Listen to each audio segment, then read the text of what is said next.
Hello friends, welcome to Horrorland. आज मैं एक ऐसी मूवी एक्सप्लेन करने वाला हूँ जिसमें काफ़ी वायलेंस है और साथ ही साथ कई सारे स्लैशर सीन भी हैं। तो जिन भी व्यूवर्स को वायलेंस और खून खराबे वाले सीन पसंद नहीं है वो इस वीडियो को स्किप कर सकते हैं। इस मूवी का नाम है I spit on your grave, जो कि एक रिवेंज हॉरर मूवी है और ये 1978 में रिलीज हुई फिल्म डे ऑफ वुमेन का रीमेक है। इस मूवी में काफ़ी ऐसे सीन्स हैं जो कि सभी व्यूवर्स के लिए नहीं है, इसीलिए मैंने मूवी को काफ़ी काट छाट के ये वीडियो तैयार किया है। तो ज़्यादा टाइम वेस्ट नहीं करते हुए चलते हैं सीधा वीडियो की तरफ।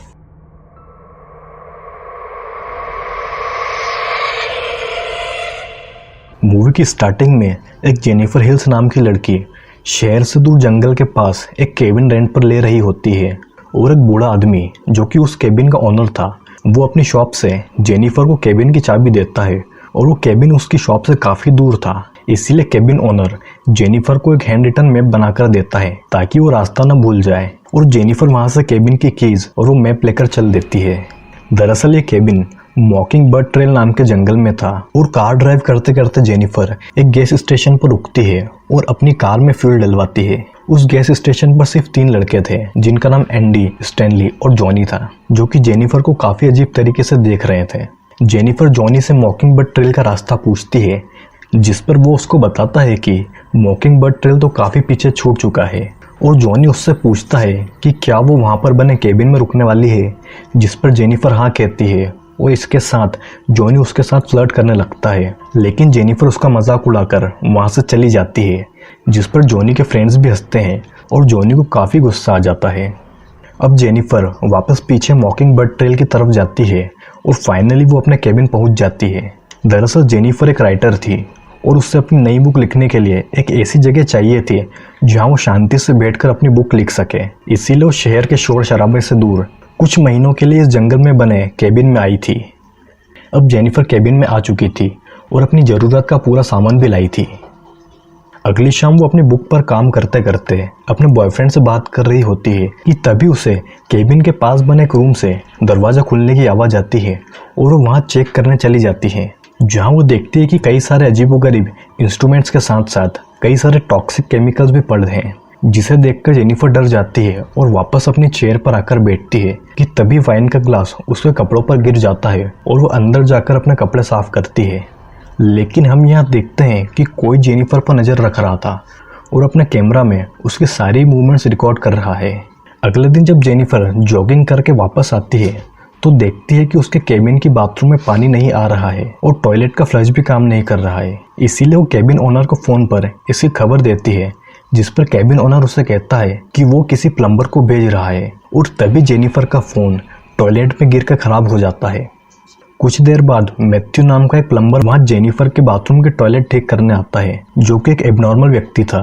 जब वो बाथरूम और टॉयलेट के फ्लश को ठीक कर देता है तो जेनिफर उसकी मासूमियत को देखकर उसके गाल पर किस कर देती है, जिससे सहम कर मैथ्यू बिना पैसे लिए ही वहाँ से भाग जाता है और ये बात जाकर सीधे जॉनी और उसके फ्रेंड्स को बताता है, जो कि मछली पकड़ रहे थे, और स्टैनली अपने कैमरे में सब कुछ रिकॉर्ड कर रहा था। और इसका मतलब बिल्कुल साफ था कि यही लोग जेनिफर पर नज़र रख रहे थे।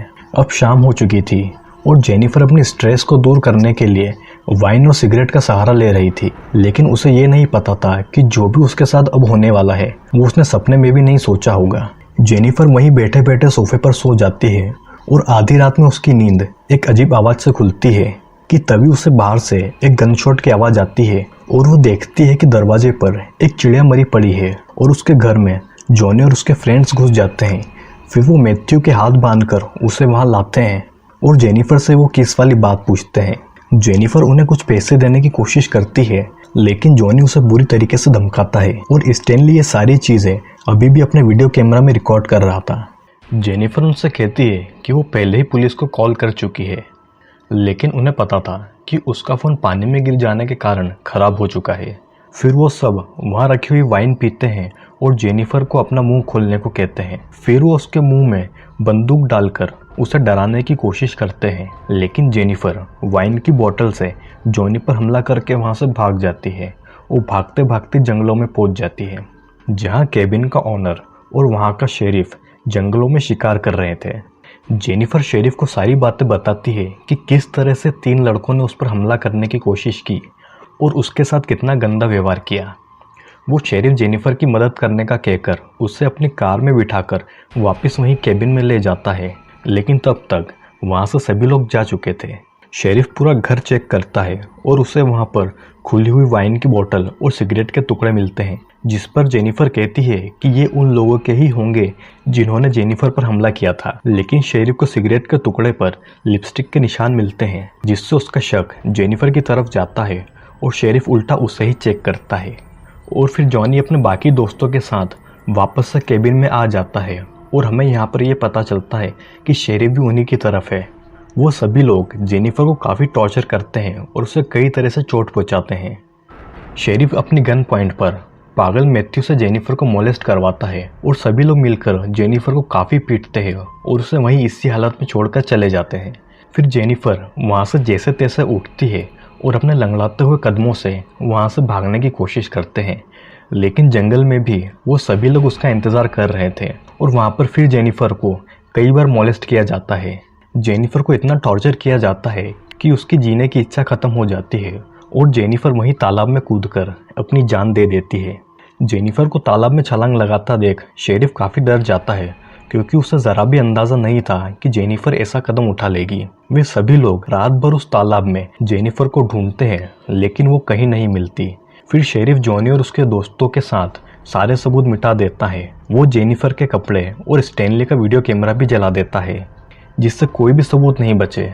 अब इस घटना को काफ़ी दिन बीत जाते हैं। सभी लोग अपनी नॉर्मल लाइफ में वापस जा चुके थे। शेरिफ उस केबिन की चाबी उसके ओनर को दे देता है और ये कहता है कि वो लड़की ड्रिंक किए हुए थी और अपने शराब के नशे में मनगढ़ंत कहानियां बना रही थी और अब उसे वापस अपने शहर भेज दिया गया है। ऐसा लग रहा था मानो कि सब कुछ ठीक हो चुका है, लेकिन मैथ्यू के दिमाग पर इसका काफ़ी गहरा असर पड़ा था। वो कई रातों से जेनिफर को जंगलों में ढूंढ रहा था और उसे एक दिन जेनिफर दिखती है और अगले ही पल वो गायब हो जाती है। इधर शेरिफ को अपने घर पर केबिन ओनर का फ़ोन आता है। वो कहता है कि उसे पता चला है कि जेनिफर अभी तक घर नहीं पहुंची और हो सकता है कि जेनिफर को ढूंढने के लिए कोई सर्च टीम यहाँ पर आए। हम देखते हैं कि स्टैनली जॉनी और एंडी के पास आता है। वो उनसे कहता है कि उसके घर से वो टेप चोरी हो चुकी है जिसमें जेनिफर और उस केबिन की रिकॉर्डिंग थी, जो कि उसने छुपा ली थी। और इधर शेरिफ के घर वही टेप को उसकी वाइफ को डिलीवर करता है, लेकिन उसकी वाइफ उसे देखती है। इससे पहले ही शेरिफ उस टेप को उसकी वाइफ से ले लेता है। शेरिफ उस केबिन ओनर को शिकार के बहाने मार देता है, क्योंकि उसने ही जेनिफर को शेरिफ के पास आते देखा था। इधर मैथ्यू अभी भी जेनिफर को ढूंढ रहा था और उसे वही जंगल वाले केबिन में जेनिफर दिखती है, जो कि उसे बुला रही थी। मैथ्यू जेनिफर को देखकर काफ़ी डर जाता है और ये कहते हुए उसके पास जाता है कि वो सब ये नहीं करना चाहता था, और जेनिफर उसका सिर अपनी गोद में रखकर उसका गला रस्सी से दबा देती है, यानी कि जेनिफर अभी तक जिंदा है और अपना बदला उन सभी से लेने वाली है। अब मैथ्यू काफ़ी दिनों से गायब था। जॉनी और उसके दोस्तों को लग रहा था कि मैथ्यू शायद उनके साथ कोई मजाक कर रहा है, और वे सभी लोग मैथ्यू को ढूंढने उस जंगल में चले जाते हैं, जहां एंडी और स्टैनली को एक खाली रूम दिखता है, जिसमें एंडी अंदर चला जाता है और बाहर स्टैनली को जेनिफर दिखाई देती है। वो जेनिफर की तरफ बढ़ता है, लेकिन इतने में उसका पैर एक एनिमल ट्रैप पर पड़ता है और उसकी ज़ोरदार चीख के साथ उसके पैर की हड्डी टूट जाती है। स्टैनली की चीख सुनकर एंडी बाहर आता है और जेनिफर उसके सिर पर हमला करके उसे बेहोश कर देती है, और जब उसे होश आता है तो वो खुद को एक बाथटब के ऊपर ऐसे बंधा पाता है कि जब बाथटब में पानी पूरी तरीके से भर जाएगा तो सिर्फ उसका चेहरा ही डूबेगा।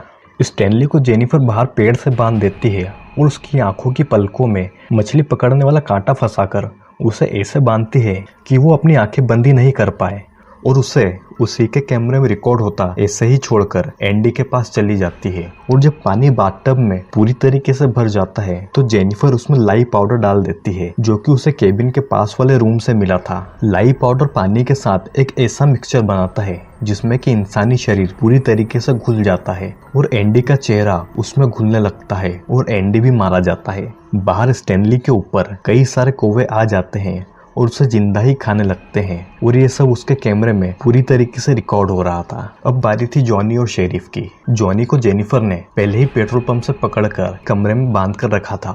वो उसके दांत एक इंस्ट्रूमेंट से निकालती है और फिर एक घास काटने वाली कैंची से उसके शरीर की चमड़ी कई जगह से काट कर उसे वहीं मरने के लिए छोड़कर चली जाती है। अब जेनिफर शेरिफ के घर जाकर उसकी वाइफ के नंबर से उसे फोन लगाती है और जब शेरिफ अपने घर आता है तो रास्ते में ही जेनिफर उसे पकड़कर वही केबिन के रूम में ले आती और उसकी गन को उसी के एनएस में घुसाकर ट्रिगर को धागे से सामने बेहोश पड़े एक आदमी के हाथ में बांधकर चली जाती है जिस पर कि कपड़ा डला हुआ था। और उस आदमी को जैसे ही होश आता है तो उसके शरीर से वो कपड़ा हटता है और सामने होता है मैथ्यू। वो जैसे ही शेरिफ की तरफ आगे बढ़ता है तो उसके हाथ में बंधी रस्सी खींचती है और गन का ट्रिगर दब जाता है और बुलेट शेरिफ के मुंह से होकर मैथ्यू को लगती है जिससे कि दोनों मारे जाते हैं और जेनिफर के रिवेंज के साथ मूवी भी यहीं खत्म हो जाती है। तो दोस्तों ये कहानी एक ऐसी लड़की की है जो कि राइटर थी और जंगल में हुए उसके साथ गलत व्यवहार के कारण उसने अपने गुनहगारों से रिवेंज लिया। दरअसल जेनिफर तालाब में कूदने के बाद बच जाती है और चोरी छिपे उसी जंगल में रहती है और जब सही वक्त आता है तो अपना रिवेंज सभी से लेती है। जेनिफर सभी को उसी प्रकार मारती है जैसा कि सबने उसके साथ व्यवहार किया था। स्टैनली हर चीज को अपने कैमरे में रिकॉर्ड कर रहा था, इसीलिए उसे अपनी आंख का शटर बंद करने का मौका तक नहीं मिला। एंडी को अपने चेहरे पर काफी घमंड था, इसीलिए उसका चेहरा ही बर्बाद हो गया। और जॉनी की बात करें तो जॉनी ने जेनिफर के साथ काफी गलत बिहेव किया। जॉनी ने जेनिफर के मुंह में गन रखकर उसे काफी धमकाया, इसीलिए जॉनी के दांत निकाल दिए गए। और शेरिफ ने अपनी गन पॉइंट पर मैथ्यू के न चाहते हुए भी जेनिफर को मैथ्यू से मोलेस्ट करवाया, इसीलिए शेरिफ को गन पॉइंट पर रखकर मैथ्यू को ही इनडायरेक्टली मार दिया गया। तो दोस्तों आपको वीडियो और मूवी कैसी लगी मुझे कमेंट करके ज़रूर बताइएगा। वैसे तो मूवी के और भी पार्ट्स है तो आप मुझे कमेंट करके ये भी बताइएगा कि आगे के पार्ट्स आने चाहिए या नहीं। तब तक के लिए चैनल को सब्सक्राइब कर दीजिए क्योंकि और भी वीडियोस जल्दी ही आने वाले हैं।